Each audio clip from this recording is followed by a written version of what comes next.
Previously on PeakD&D, we are here in the depths of Jastian's old ancient temple with Big Buford. We are halfway through.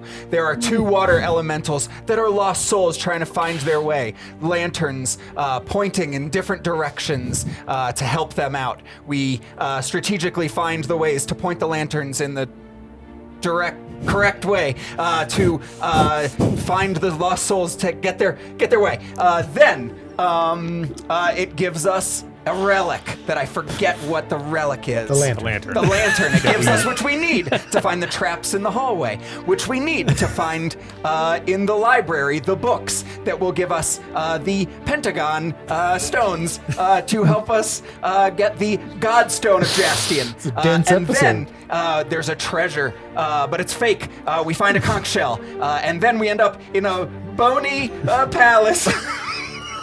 It's the Bone Palace! No, You figured it out! Last time on PeakD&D, we ended at the start of a big fight from a Hydra that had the last relic of Jastian in its chest, and we had to fight it. There was a lot of gaze attacks that we had to get around, but Buford was getting petrified, and then finally Orin was just like, you know what, screw it, I have nothing else to do. I threw my hand axes, I'm going to go up there, and he gets like pummeled by a critical hit and another head hit, and he was on death's door, like one round away, but we were able to heal him. He kind of got back. Robbie was shooting lightning in his arcane sigil, and after various different rounds, 6 rounds of fighting, we finally got all 5 of the Hydra's heads to go down.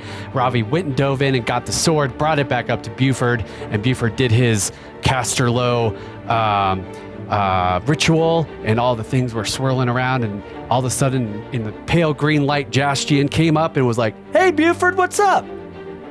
Hey, last time on PeakD&D, we played a drinking game with a god, and the god lost, magically enough. So we working on our questions and answers and truths and partial truths, and we wagered hit points until we passed out. And then Jastian answered a few questions, chose not to answer some other ones, and he answered some very interesting questions, but not the one we were really after, which is who is Ravi's daddy. We talked a little bit about who's Ravi's god-daddy? The old gods, who's his god-daddy and his godfather. Yeah. There you go. And then basically Jastian said, I'll be in Jaro if you need me, and he peaced out. There was a lot of talk about what to do. We found some magic items and did a separate little video about rolling and converting those from D&D 2nd E into this one. So here we go. Big old Beaver Bayou Bomb Bash. That's what we done here on the last episode of PeakD&D.